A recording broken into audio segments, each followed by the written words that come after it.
In the heart of the state-of-the-art, at the dawn of the next stage in entertainment, you found No Proscenium.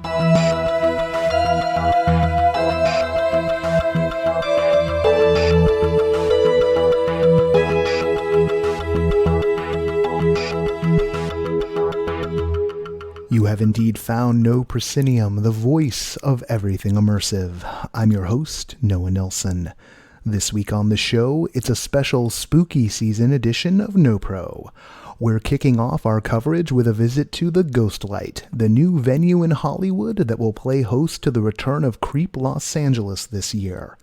We talk with Jon Braver, creator of Delusion, about this year's edition in Southern California, Reaper's Remorse, the first Delusion being executive produced by 13th Floor Entertainment. And we're checking in with our Haunt Club, a collection of some of our favorite people to talk immersive with who live for spooky season. But first, headlines. Hello, this is Kathryn Yu, executive editor of No Proscenium, and here's what's in your immersive headlines for September 3rd. A video game theme park in Asia, but one that isn't run by Nintendo. The world's first zero-gravity VR movie set. A popular reality show adding puzzles for home viewers, and so much more. The video game giant Ubisoft says it's not giving up on its theme park dreams. A recent update from the makers of franchises like Assassin's Creed and Far Cry has some new information regarding a Ubisoft theme park in Malaysia, which was first announced in 2015. The company has now teamed up with Storyland Studios, a firm which has previously worked with Universal Studios, Legoland, Lucasfilm, and more. More details about a full-scale Ubisoft theme park and a 2 to 3 hour indoor attraction are expected to be announced at the International Association of Amusement Parks and Attractions Expo this coming November. And if you're a fan of exploration in space, you've probably heard of Felix and Paul Studios' Space Explorers, the ISS Experience series, where you can see what it's like to visit the International Space Station through a 360-degree film in VR. Well, the team has now started filming outside the ISS using a customized virtual reality, quote, outer space camera, end quote, which is attached to a robot arm that functions as a crane on the world's first zero-gravity movie set. And look for this footage to be a part of the upcoming episodes 3 and 4 of Space Explorers, the ISS Experience, produced by Felix and Paul Studios in association with Time Studios. Episodes 1 and 2 are already available. Immersive theater company Punch Drunk have dropped a teaser on their social media accounts for their next upcoming show in London, posting a photo of the infamous mask from Sleep No More with the caption, London 2022. Details are scarce on what exactly the new show will be or be about, but the company has placed a number of intriguing job listings on their website, as well as a call for performers with strong singing ability. The popular TV show Survivor starts its 41st season in a few weeks here in the United States. This reality TV series places a group of strangers in an isolated location and then forces them to survive against the elements while also participating in physical challenges and mental challenges like puzzle solving. And the new season is going to start with a twist for at-home audiences. For the first time, each week's episode will apparently feature a hidden puzzle that fans can spot and solve from their couches. While this won't change the outcome of the game, it will allow viewers to play along somewhat for the first time. And a big shout out to Kent Bai and the Voices of VR podcast for hitting their 1,000th episode. For episode number 1,000, Kent has put together, quote, a special 3-hour retrospective featuring 100 of the best answers I've received about the ultimate potential of VR over the past 7 years, end quote. Congratulations once again, Kent. And these have been your immersive headlines. And now, our top story. Just off the corner of Santa Monica and Vine in Hollywood stands a one-story black box that is well known to the LA theater scene, the Three Clubs. She was, like many businesses, closed for like 16 months. That's Justin Fix, the founder of Creep Los Angeles and Just Fix It Productions. And so we have just been dusting it off and getting her ready and getting her all shined up. Shined up is an understatement. While the Three Clubs has seen countless Hollywood fringe productions, musical acts, and cabaret shows, JFI is transforming the space into what they aim to be a permanent, immersive-ready venue. So the Three Clubs is here to stay, but hopefully the launch and the tease of the Ghostlight, which is the performance venue that we really hope to kind of put on the map here, right off Theater Row, right here in Hollywood, California. And to kick it all off, Justin and company are getting back to basics. Creep LA, baby. We're back. We said we'd never do it again, but we had a whole year off and we were all able to rest up and we were ready to kind of shine it up and do it right. And I have to say, this is the biggest, most epic show we've ever done. Let's go take the walk. For those who know the three clubs, the step past the bar into the performance space is a shock to the system. All right. I almost don't want to spoil, like, as someone who's been, like, in this space before. You don't even know where the walls begin, right? Like, the three clubs had, like, this really epic casino carpeting that ran throughout the whole property. And so we laid a whole stage and we painted all the walls black. And so we hope it's that wow moment for people who know this venue so well. We hope it's the ultimate surprise. In the span of a footstep, I'm no longer inside but outside in what could be a quaint village or a knot somewhere in space-time. Yeah, so I don't know, being in a pandemic, Noah, we wanted to bring the outdoors in. We thought everyone had been in their damn house, so we were like, how can we kind of bring the indoors or the outdoors indoors? And so you're standing inside of kind of a courtyard, like a really big courtyard, like huge courtyard from, I think I see 4 exterior facades right now. The level of scenic here is, like, above and beyond anything you guys have pursued before. Nuts. Elizabeth Jarrett, you're doing a really good job. My name is Elizabeth Jarrett, and I am a scenic designer. I'm the scenic designer for Creep 2021. And I also designed The Nest with Scout Expedition Company. Aren't you like usually like in like Georgia? Yeah, in Atlanta. I'm from Atlanta, but I travel a lot for work, like here often. But yeah, I mean, there's somewhat of an immersive world in Atlanta that we definitely like have some people who are creating and doing work, and I'm producing stuff down there, but yeah, I often come here to like make big stuff like this and get to play in kind of a different space, and it's really fun. Elizabeth isn't the only expansion to the team for this year's Creep. We'll meet another in a moment. The 2021 show, as Justin describes it, is aiming to be an amalgamation of what's come before. And we're really combining our favorite elements of all that like narrative storytelling, and we're blending it all into one. So like in 2016 entry, like people loved our lounge. Well, like now we're taking over, we're doing a full 3 of Clubs takeover. So like when this show goes up, the 3 of Clubs is only private. So you can only enter the 3 of Clubs if you have a ticket. So that's your whole pre-show. So your world starts there. Your 30 to 45 minute world, your introduction to the space. And then you kind of run over into this courtyard space, which feels more like kind of open world exploratory, but before you are then like pulsed into like our true haunted house. No, we're going back to like year 1 Creep LA. Like we understand story so well, and we have incredible performers. We have incredible artists along our team. And then we were like, at the end of the day, what do guests want for Halloween? They just want to be scared. And so we're giving you all the story in the front, and we're giving you all the scare in the back. Let's go to the back. Okay. So I know. Are you okay? Man down. Watch yourself right here now. All right. So I will try not to. Yep. So like. Please ignore the theater kids stumbling through the dark. We're fine. We live for this. We've painted it all black. It's the first time that we've had black walls, before we've been in gallery spaces that we're not able to even paint walls. And so we have so much control right now, Noah. Like, let's go. I don't think I've ever seen you so excited about anything in the 6 years I've known you. I've never been so excited. I really am like, are you kidding me? Like, look at this hallway. Like, are you ready to get I hope you're not scared, Noah. I hope you're not scared.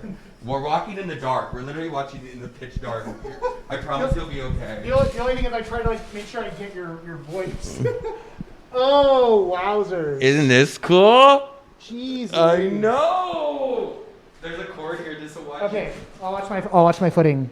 Wowzer Bowser. Like, I'm not going to say what I'm looking at because I don't want to spoil it for people, but like, Majestic. holy. Magical, right? Yeah. This year, like, it is scary, but like, I think we wanted people to escape. People have been living in like hell over the, like, literally the last couple months. And like, we wanted people, if they're going to go out, we wanted people to go elsewhere, feel transported to another time. And so it is like, Creep this year is like, it's like an acid trip. It's literally unlike anything we've ever done.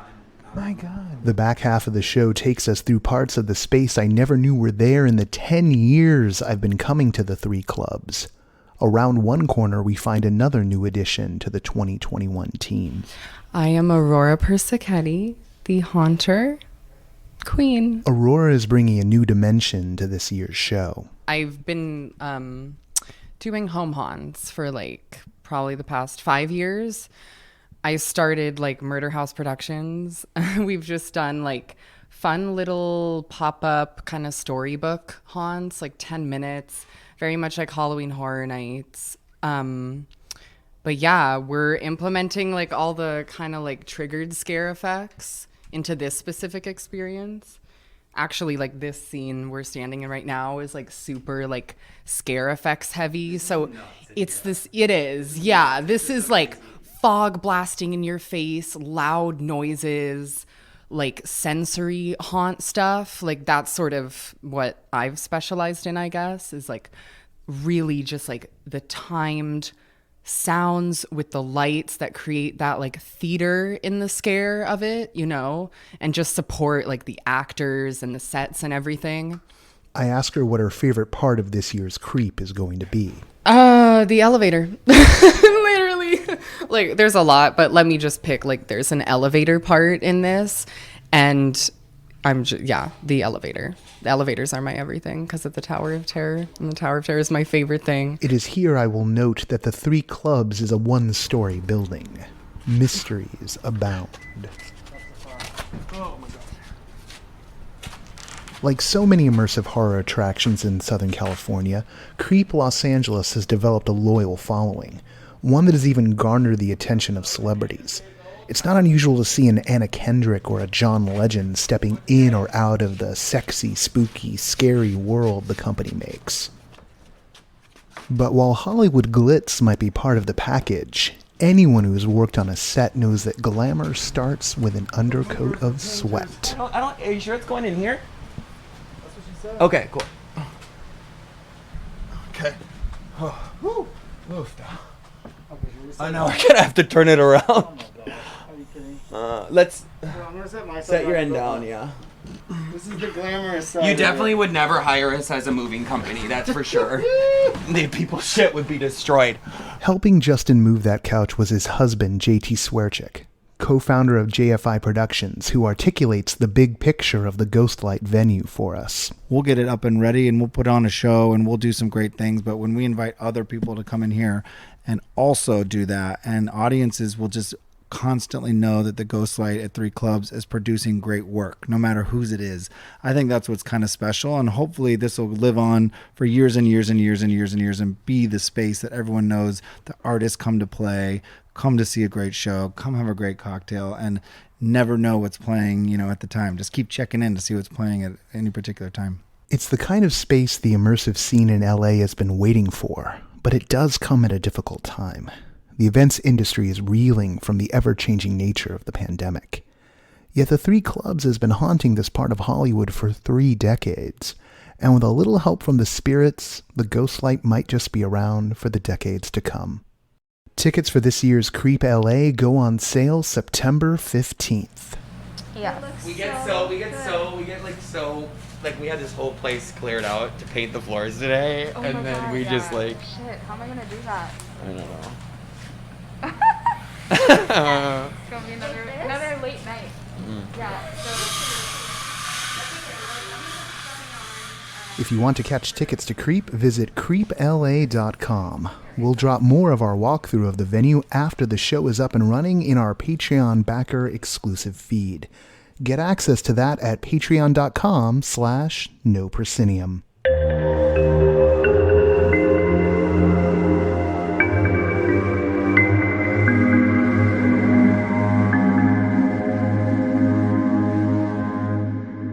Hi, this is Kevin Gossett, the LA Reviews editor for No Proscenium. You reached the part of the show where we introduce the pick of the week. You can think of this as both a companion piece to both the Review Crew podcast, which you can find just one spot back in your podcast feed, and the weekly review rundown, which you can find on our site. This week, the pick of the week is brought to us by... Hi, everyone. It's Patrick McLean, the Chicago curator. And Patrick, what's the pick of the week this week? This week's pick is BRCVR, an official virtual Burning Man experience as produced by Doug Jacobson and Athena Demos.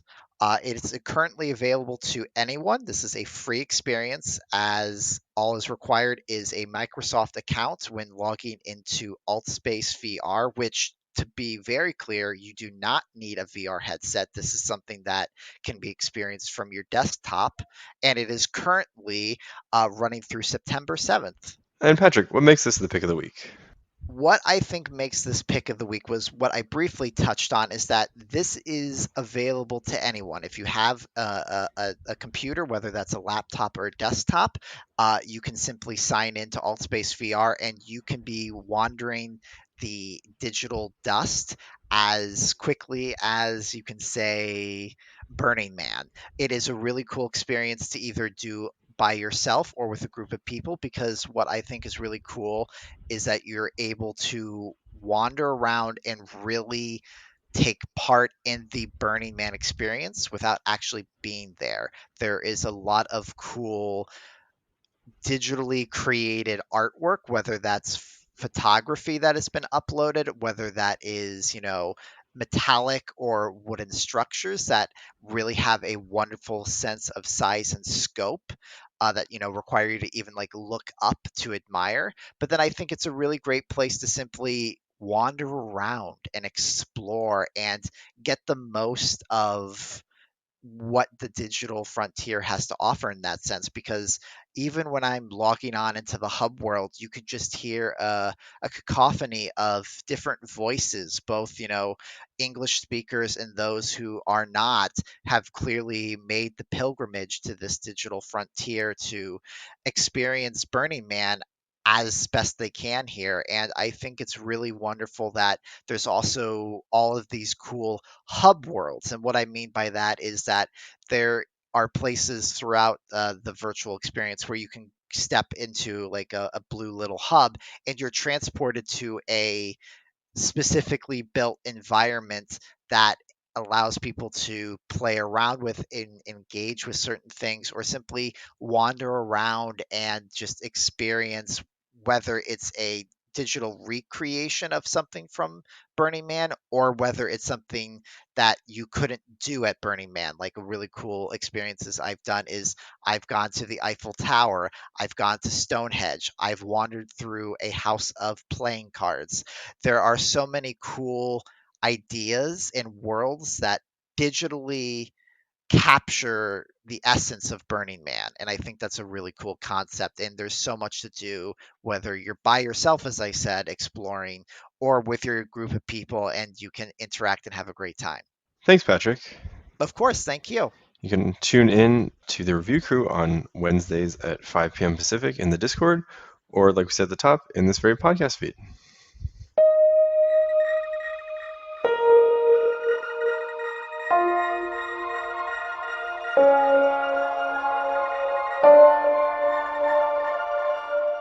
Now we're joined by the creator of Delusion, Jon Braver. Hey, Jon, it's been a while since we've had a chance to talk. I'm glad you're alive, and so am I. Yes, I think that is very apt these days. Yes. So for those who are listening from outside the Southland, or maybe some of our friends in the XR world, in a nutshell, what is Delusion, which is so beloved here in Southern California? Well, Delusion, I would say, is it's for personally, it's this passion project that just will never die, and for you, the audience, it is an immersive, interactive play where you partake in the story. I write you into the story, where you have to perform certain actions as you move through a very unique venue, such as an old church or a home, a mansion, an old theater. I write site-specific stories that are all scored, have professional actors, stunt people, creature effects. You're really living inside of a fantastical, otherworldly story. And there's nothing quite like it. It sort of lingers in your mind for years. Many delusionals, as we call them, come back multiple times because there are branching narratives within the story as well too. So it's think of it as like a really special choose your own adventure, but live action adventure. This year's show is more in the horror vein, and that's where most of our world has been. But in a nutshell, Delusion is an immersive moving play. You don't sit and watch it, you move through the story. There are a few pieces of immersive theater that I think are more cinematic than Delusion, just from my own experience. It always feels like you've stepped into a movie set that is seamless. So it's always incredibly impressive. This year's edition, what's this year's edition called again? It's called Delusion Reaper's Remorse. Reaper's Remorse. All right, we're going to get into like that. We're going to get into that a little bit more in a moment. I know you keep notebooks of stories and story ideas. So I was wondering, what are you chasing when you set out to tell a Delusion tale? I'm probably chasing myself. That's more of a psychological question a little bit. We want to get introspective about it, but okay, this isn't therapy. We'll do that later. So in his Crimson Queen, were you his or were you Crimson Queen? So actually, it's that's interesting because you've been to the shows in the past, and what am I chasing? Like there's some truth to what I say. Actually, like his Crimson Queen, not to get all dark, but it was a year after my mother passed away, and I was just angry, and I wanted to do a show that was just punishing, but not to the audience, but more to like, it was just a dark, brooding story. And I just had that feeling to do it. So each year it depends on how I feel, really. It's I'm quite the moody person apparently, but what I'm chasing is really the adventure. Every show that I'm doing, it's a perpetual effort to retain childlike wonder. That's really what I'm doing every year. I feel adulthood and and I've been an adult for quite some time now, but the more, not so much the debilitating side of adulthood, but more the boring, the mundaneness of it. It settles in from time to time. And with these shows, I'm able to bring back that feeling, not from just myself, but all the people that have come to the shows in the past. So at the end of the day, it really comes down to a fun adventure, whether it be in the vein of sci-fi, action adventure, or horror. It's nothing brings people closer together than a horrific experience. So that's where we've kind of lived in the horror realm. But I'm really chasing that adventure for every one of them, and especially this year. This year's show for me is more of a mission statement. It's to bring back people together, even though we're in this difficult situation, is to offer that escape and offer that return to adolescence with quite the engaging story. So that's without getting into like years of therapy. Let's just leave it there. Well, let's zero in on this year. Let's zero in on Reaper's Remorse.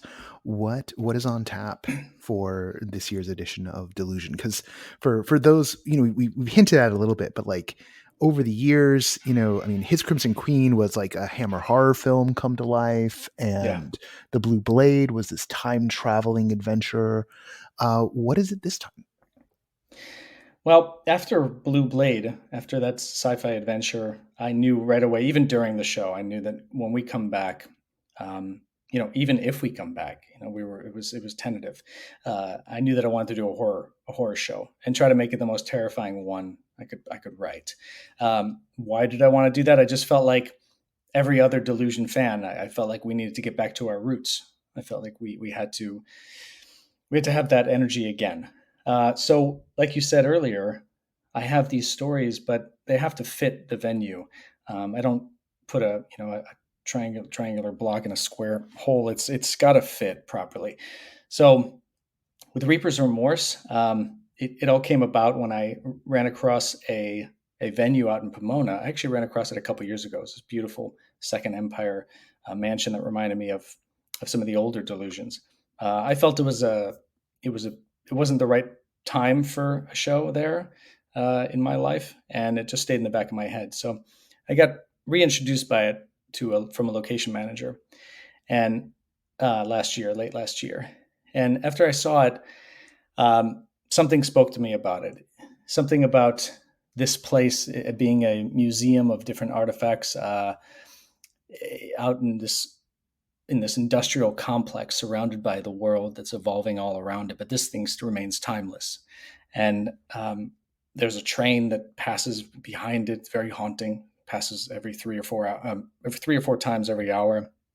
And I was there at night, and I was just staring at it, and there was this woman that I could sense inside of this place. She was a collector of sorts, collector of these artifacts that house the souls of people that weren't willing to let go of this world just yet. And so that was something I was toying with in that storybook that I've had for a little while, and it just fit right into this one. So this story, Reaper's Remorse, is, remember I mentioned about like I just wanted a punishing story. This one's very tragic. This one as well is. It's an incredibly tragic story, quite trippy in many ways, and it's definitely our return to form in both tone, energy, action, interaction as well too. We've upped the interactivity in this one as well too, and I'm trying to, every one of these shows, it's like a movie for me. So, and you're the star. So this one's horrifying. But as I said before, fun and adventurous. But I've said this before as well too. I'm not setting out to terrify people, but this is just the story that needs to be told this year. We'll see what happens next year.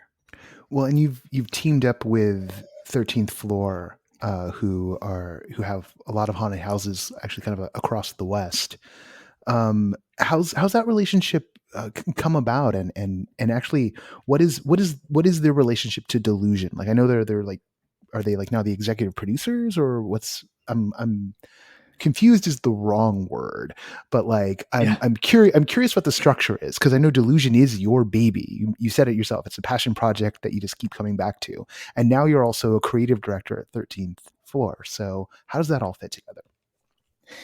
Yeah, it's interesting that this Delusion project, as anybody knows in our world, in the immersive world, this whole industry is more of a hobby than it is an industry in certain respects.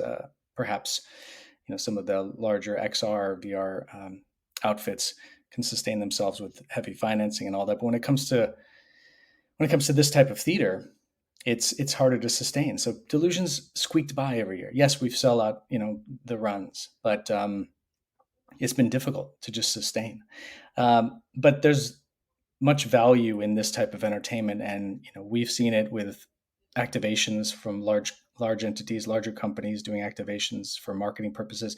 We see the value in this, and 13th Floor sees it more than anybody, I felt. And Chris Stafford is the CEO over there. He's been a fan of Delusion for many years. He's come to the show. I've ran across him here or there, and we've always sort of teased each other about getting involved in some way, professionally. Jesus, okay, and. So he it's scanned. I didn't take it the other way. I don't think anyone did. Yeah, exactly. Good. Well, I did. You did, but my mind is all over the place. Yeah. So he they run these big haunted houses all across the country, and Delusion's not really a haunted house. It's as I said, it's theater, and so, but he believes in it. He believes in the future of this type of entertainment, that people will pay to see it, even if it's a more higher ticket price, lower capacity event. So over time, it took him a while to kind of come around to it, but we decided, you know what? Why don't we start a new division within 13th Floor, and I'll help run it. I'll lead the way on this new immersive industry. So that's sort of my title with them, as Director of Immersive Entertainment, and Delusion is the perfect launch title for this department. And this is just one of many things we're going to be doing. So yes, Delusion is my baby. It's a brand, but there will be lots more to come with other experiences as well too, while we continue the Delusion universe throughout both theater and other means. I've been trying to get this going in film, television, all that kind of stuff. And 13th Floor just has an apparatus that believes in this. All all their people are like family to me at this point. So they've relieved an ungodly amount of stress from the previous shows in terms of producing and all that. And so to answer your question, yes, they are the executive producers of this show. They finance the show. I'm with them now on a contract, and it's. I feel that we've pressed the reset button on Delusion. That after 10 years, we started this in 2011 when there was no immersive theater. Well, I can't say no, but it was very few. And I think, we put in the years on this thing, and I feel that we finally kind of hit this place where we have the backing to turn this into something more than just a hobby. 10 years in, and this is going to be a spooky season unlike any other. So how are you tackling the logistical curveballs? Because they keep on coming. Yeah.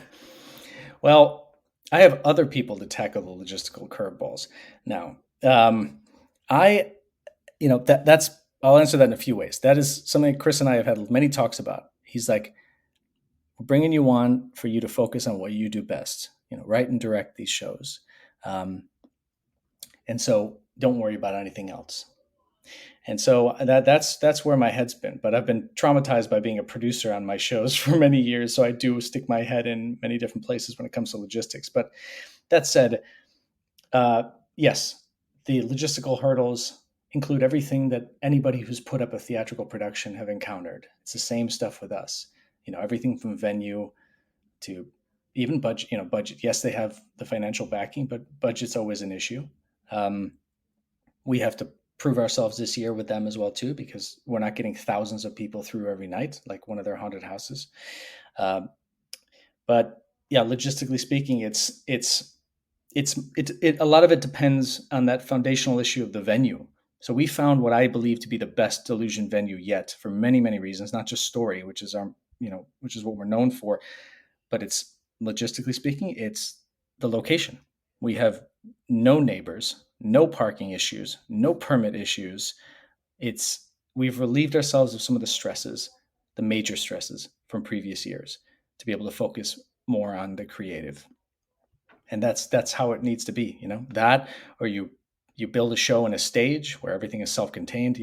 I want to focus on avoiding places that, I know have caused us stress in the past. So I will say the logistical challenges are fewer than previous years.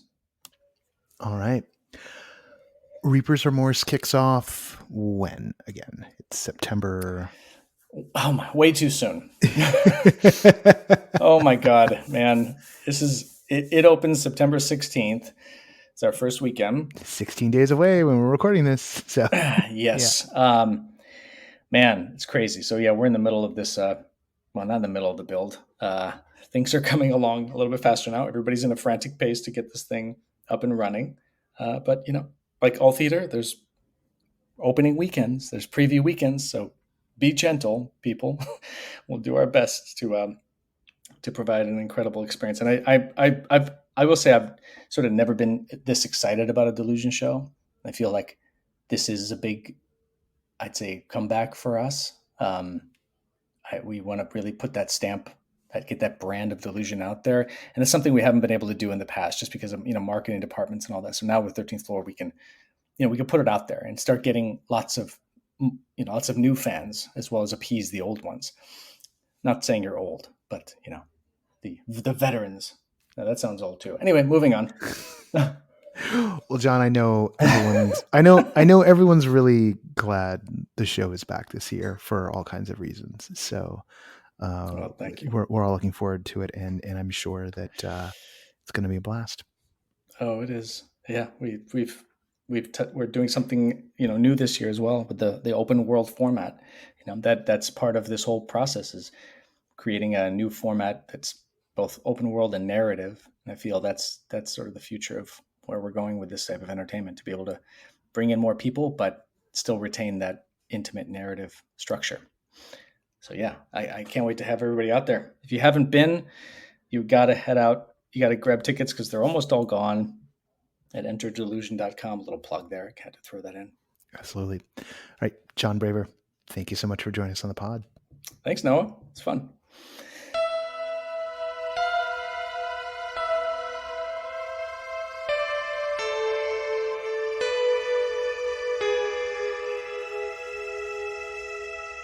We often get our friends from around the Immersiverse to come in and talk 101, but because this is the spooky season spectacular, I wanted to bring in some of my favorite people to talk about immersive with who absolutely love the haunt world. So we're going to call this Haunt Club, and I've got 3 special guests for this segment, starting out with Juliet. Hello.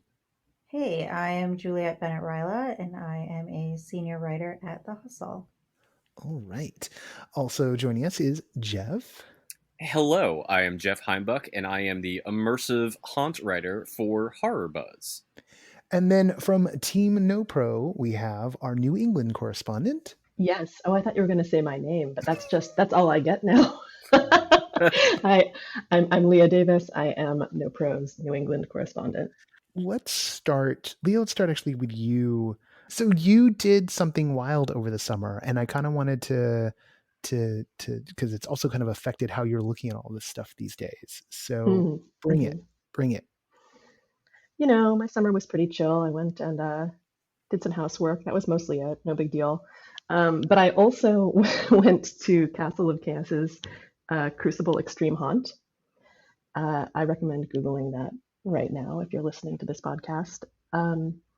It was my first extreme haunt, and I got together with a few other people who were interested in checking it out and road tripped from LA to Salt Lake City and put myself at the mercy of these insane people in a basement in a strange building for 8+ hours. How do you even describe this sort of thing? Have any of you guys done an extreme haunt before? Not for 8+ hours. Holy crap. Yeah, not quite that long. I was really into it, mostly. So I've got to tell you, this is not the kind of thing that appeals to me usually. But the way that this was positioned was as a psychiatric hospital where the doctors just wanted to make you better. And there was a lot of personalization ahead of time.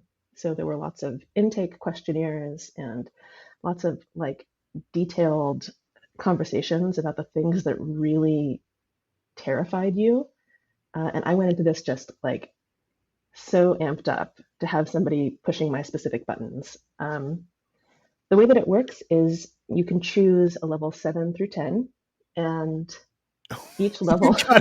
It's like this, our level of spice. If you want level 6 spice, just don't even bother coming to us. Just, I don't know, like go to your local church and go to their haunt.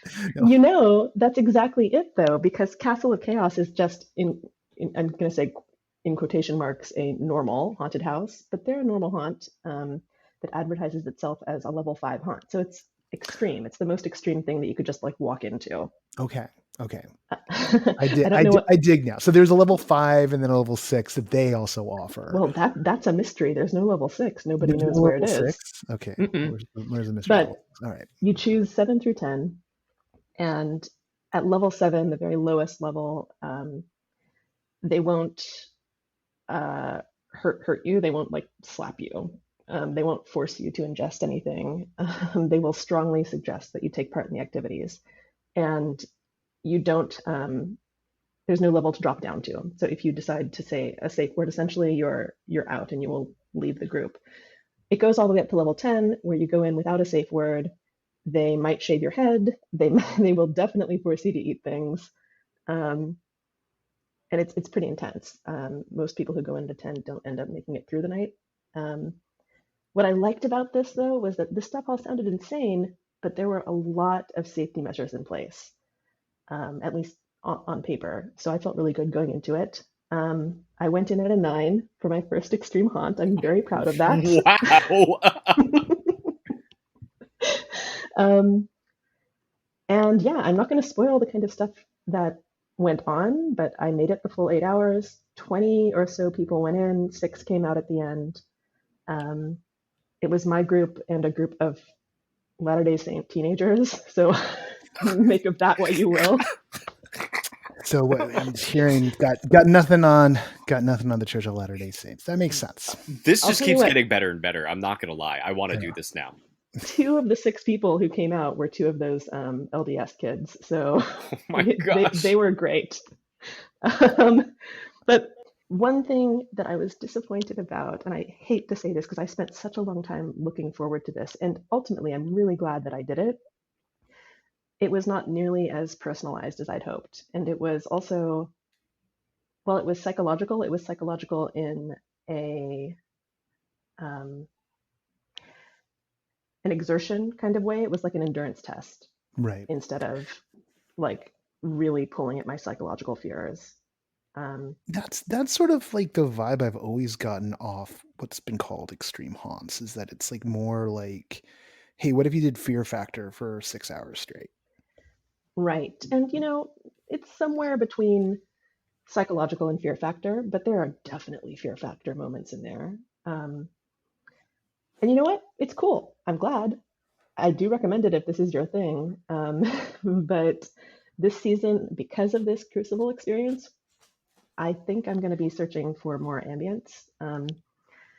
Spooky over scary. Like I want to activate my fear of the unknown. That's my big goal this year. I don't want to pee my pants because a clown jumped out at me. Okay, that gives us kind of a good broad prompt. So now that we've gotten into something like there was like yes, I have peed my pants because a clown jumped out at me. No, That's what you're asking, right? No, Jeff, I'm not asking. Yeah. I'm just sorry, read the room wrong. Apologies. What the question is? I love it. We're in it. The question is, what are you looking for? So Jeff, how about over to you? Like, so Leah did the thing, Peter Pants because of clowns jumping out or whatever. Like did the fear factor thing, and now wants the spooky and the spoopy. What when spooky season comes along, when haunt season comes along, what is it that you're chasing? I think I am legitimately chasing the jump out and scare me so badly that I do pee my pants. Okay. And I think that's mostly because having done a lot of like quote unquote extreme haunts over the years, I think I've finally come to the point where like I've realized that's not really for me. It's not really my thing. Having someone slap me in the face and like bag me up, it's not really fun anymore. So I definitely want the spooky, scary jump out of you definitely makes you scream at the top of your lungs, which I've already gotten this season and I'm very happy about, but I'm very much looking forward to more. Oh, where'd you get it this season already? And just for people who are outside of Los Angeles, they should know that like Halloween doesn't really end here. No. Like our Halloween season goes from October 31st to October 30th. Fair. Very, very true. And along those lines, just to prove that point, I went to Horror World last weekend, which is in Rancho Cucamonga, in this like very nondescript food court looking place. And by far, and again, maybe it's just because I've been, craving this for the last 2 years because of the pandemic, but I screamed so loud and so many times in this haunt that at the end of the 15 minutes, I felt like I had ran a marathon because I was sweating, my heart was beating, and all it was people jumping out at you. So like that's where I got it from already. I just want more of that. Juliet, when you're chasing the haunt vibe, what are you after? I think I'm looking for something in the middle. I'm not necessarily looking for an extreme haunt that's just an extreme haunt. I'm going to go to something like that. I really want it to have a story. And I'm not super excited for mazes. I just want like maybe something like Creep LA, where you're going into a world and there's a story and there's characters to interact with, and it's spooky, but it's not necessarily dependent on things startling you. Like it's just a very unsettling atmosphere. I think that's what I'm looking for. Yeah, kind of like a little bit like there's some tension building up, like there's the anticipation that something awful or just disturbing might be around the next corner, but it's not necessarily like, oh, here's a guy in a ghost face mask popping out of like a black curtain. Mm-hmm. Yeah, like I You and me went both, and saw Juliet. yeah, I went and saw The Night House last night, and like it's very atmospheric. Like it's just like this woman alone in this lake house, and all these very subtle things are happening, and I was like, yeah, I would do that. I would like that. Yeah, it kind of reminds me of like when people go to like a place that's supposed to be haunted and just like spend the night. Like I haven't done that yet, but it's something that I think I've always been terrified on some level of the idea of doing it, and not like with like a large group of people, like maybe with like one other person, just like a tiny little group of people in a purportedly haunted place, maybe something that's kitted out. Jeff, popping over to you for a second, and maybe let's get into some specifics for this particular season. Is there anything when it comes to the LA side of things that is kind of on your radar? You said you just did Horror World and you kind of got your Scream fix.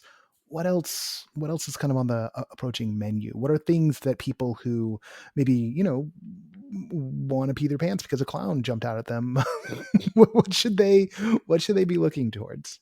I mean, if we're going like traditional haunt route, for sure, I would say Not Scary Farm, like hands down. You can't go wrong with Not Scary Farm because they always deliver on those types of scares. But to also back up what Juliet said, like very much waiting for Creep this year to get that nice atmosphere, that great story, but also some really good unsettling scares in there as well. I think that's probably what I'm most anticipating at this point. Leah, for you out there on the East Coast, what should folks who are looking for some New England scares be eyeing? Well, can I ask an LA question first? Oh, sure, please. Have any of you guys done Delusion? Yes. I think we all have, right? Oh, yeah. We totally all have. What's your Delusion related question? I've got tickets to go near the end of October. I'm just really looking forward to it. Where does this fall on the spooky to jump scare scale? That's a hard question to answer, honestly, because they're always so different year to year. Yeah, I would think this one would be more scary than like the Blue Blade from 3 years ago, but I don't know. Yeah, this one feels like it might have like the jump scare isn't really like, there are moments that are like, oh God, they're right behind me, aren't they? Like that's a Delusion moment, right? Or, do I really need to put my hand there? That's a Delusion moment. Man, Noah, you just described literally my like biggest fear is putting my hand somewhere I can't see. Yeah, they may pull that one on you. I mean, they always ask for volunteers, just so you know, right? Like, I mean, my favorite one was, the first Delusion I went to was His Crimson Queen, which is a vampire one.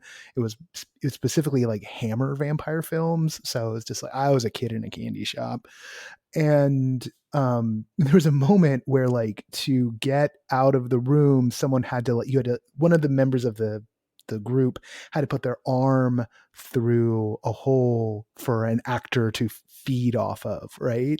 Which they just like kind of got by your hand and went nom nom nom nom nom. But like nobody would do it. It was like the group I was with, like they were all like reluctant to do anything, to the point where like at the end of the one of the climaxes of the show, you get down to the basement, there's this coffin there, and it's clear we're supposed to open the coffin to get the vampire out who's gonna get to the next thing. And I'm like the last person in the room, and everyone's just like staring at the coffin, and I'm just like, is no one going to open this? Will someone open this? Don't make me do it, because I had done it because I wanted to so badly, but I didn't want to hog all the effects. But I was really shocked. Like, people are just like, I don't want to do it. What if I get scared? And it's like that's what you paid for. Like, why are you not doing it? But to be fair, like with Delusion, when you do volunteer yourself to do these things, chances are you're going to get taken away from the group. So like, I can understand people not wanting to like do a thing. Yeah, maybe they were all wiser than me and had been to a Delusion before and just knew like, no, but if I do it, then I'm going to be separated from my friends. But I don't know. See, okay, I have a confession then to make. I'm not a big haunted house person. I love spooky. I love scary, but haunted houses are not my thing. But I'm also really curious, so there's no way I'm not going to be volunteering to get stolen by ghosts at this show. Oh, then you're going to have a grand old time. It's very narrative driven. Like, I mean, it's really, each time it's like, there's a movie and you're inside the movie. That's Delusion in a nutshell. Yeah, my dad is very much not like a haunt person or a scare person. So he was very reluctant the first time we took him like 6 or 7 years ago. And like now every time they come out around Halloween, he's like, "Hey, we're going to do Delusion this year. Aw. Can I volunteer for stuff this year? Like, what are they going to do this year?" Like, so I think Delusion is one of those things that kind of transcends like your typical immersive haunt per se, and it becomes something that everyone can enjoy. Mm. Well, I'm really stoked about it. So thank you guys. I appreciate that.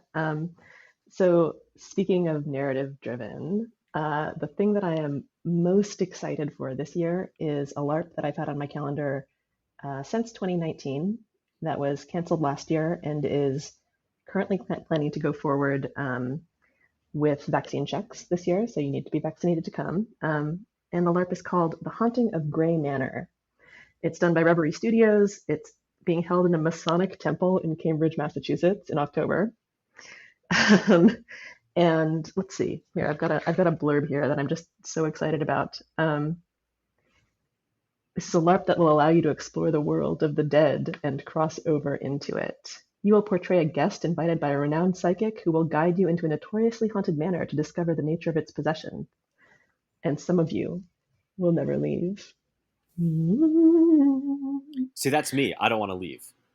Right. Well, I've been working on my character. It's one of the things I really love about LARP is that the audience is as much of a co-creator as the creators. The creators create the skeleton, and then the audience becomes the muscle of the story in a way that sometimes does and sometimes doesn't happen, I think, in other immersive shows. You're just necessary, right? So I've got this character that's been possessed by a 1,000-year-old demon. I've got to make deals to get my magic to work. I'm going to be trying to kill people. I'm really stoked about it and trying to figure out how to make those mechanisms work for me. I'm ready to hear more about this. Like when you come back from it, like we need to have a conversation. Absolutely. I'm going to post pictures. My character's name is Madrigal Vey. If anyone likes Has Been Hotel, I'm modeling it after Alistair from Has Been Hotel. And if that means nothing to you, don't worry about it. Gotta admit the reference went like completely past me.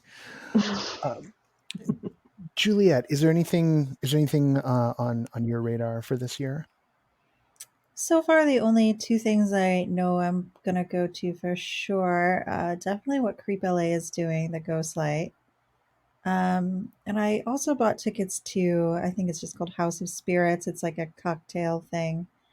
It's in my neighborhood, so I was like, hey, why not? Because I feel like I just kind of want to like sit around somewhere creepy and maybe not deal with crowds, but I don't know. We'll see.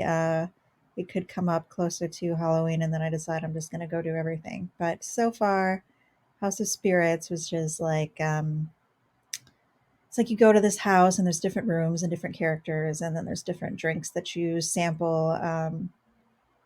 It's kind of got like, I want to say it's like in 19th century French theme or something like that, where it's going to feel a little old and spooky. And then, yeah, I've always really loved what Creep LA does. And this year they're taking over a bar, and that's always appealing to me. I like to hang out in a spooky space, not be rushed through it. So those are the two I'm most excited about right now. Well, and I think, one of the things that Creep did a couple of years ago was they had that lounge. I think it was perfect. I love that. And we probably had it in the episode already because we were supposed to have a piece about Creep, so I think this probably made it in. But like the idea with the tickets this year is that only people who have tickets to the show will be able to access the bar. But then once you've gone through the show, you will be able to go back into the bar that night. So they're going for the full, Creep lounge vibe. And then also, let you hang out in the bar for the rest of the evening. And it's definitely one of those things. Yeah, it's one of those things I think where in a non-pandemic year, like it would be, it's just going to be interesting to see how things shake out. Like it's just a 4-week run. I've seen like the set deck already, and they've done such an incredible job. They've like really taken a step beyond what they've done visually in the past. So I'm very curious how it's going to hit. In any other year, I think it would be like just insanely, instant sellout, or at least instant sellout after like the first weekend. But we may get there anyway. It's just sort of funky. Is that on anyone's mind? Like just like the way this year is just messed up. Oh man, it Yeah. it really is. I'm looking for notes on any event that I go to. It either has to be outside or they have to have a note about handling vaccination cards or masks. And if I don't see any information on an event, I'm gonna skip it. Yeah, I'm like less concerned about stuff like creep because I know they'll handle it correctly. I'm more concerned about the theme park stuff. Like Knott's is always a conga line going through the mazes, so I'm very curious to see how they handle that in our pandemic world. Not the post-pandemic world, but the pandemic world that we're currently living in, and see if that improves or if they have things in place. Because I mean, if it doesn't look good that first night I go, then chances are I'm not going to go back again like I usually do throughout the rest of the season.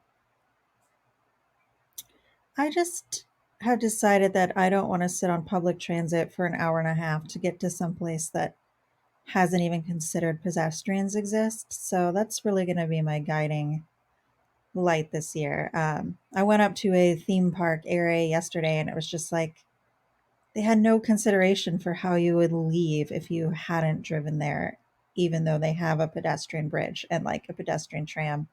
And I was just like, you know what? It's not worth it to sit on a crowded bus or a train where no one even bothers wearing a mask to go to something that is going to be, I spend less time there than I'm going to spend in transit. So, yeah, I think I'm just going to do less stuff overall. I think that's one of the refrains right now, and it's definitely weird because I'm seeing some folks just like go through and go out, and people lined up at bars like there was everything was normal, and there's other people I talk to who are just like, yep, getting everything by delivery, not going out. I'm basically in lockdown again, and it's so strange because I think at the beginning of summer when we booked this, it felt like it was like, well, here we go. Like we're going to get to have like something akin to a normal haunt season. And instead we're in this like limbo zone. You know what though, Noah? One of the things that's causing me to do is look outside of the normal spooky season. So I'm looking for creepy podcasts I can listen to while I walk around parks at night. And two things. Oh, yes. Excuse me. Jeff, go ahead. Sorry, there's something that's stuck in my throat. May I recommend something called Lighthouse, 2 words. Oh, it's yeah. It's What's really that? great. It's Jeff's podcast, but I just want to chime in and say it's really great. Jeff, like, it's not just like, oh, Jeff's going to promote his thing. Like, I love Jeff's podcasts. You are the Okay, best, Juliet. Thank you. Well, thank you for the recommendation, Jeff. I'm totally on it. I'm going to listen to that thing right after this. Hell yeah. Look, I'm writing it down. So the two things that I found that weren't podcasts are Phantom and Fire at Old Sturbridge Village, which is up in Massachusetts, and Old Sturbridge Village is a live history town. So people do reenactments just of daily life of people in the 1800s. But in October, you can go there after dark, and they do recreations of the Headless Horseman running through town. So it's just like a creepy space to be. I'm really looking forward to that. And there's also a Ghosts and Gravestones tour that's remarkably good up in Boston. And they're the only tour that will let you go into graveyards at night. And I just learned today that they are also in Key West, Savannah, St. Augustine, and San Diego. Oh, all right. Well, we'll have to have that. We'll get that up in the Spooky Season Spectacular edition of the newsletter. Well, I promised you guys I wouldn't eat up all of your night, so I'm going to let you go. But I do want to thank you all for joining us to talk about everyone's favorite season of the year. Yay, spooky time. Woo! I mean, boo! Boo! Oh man.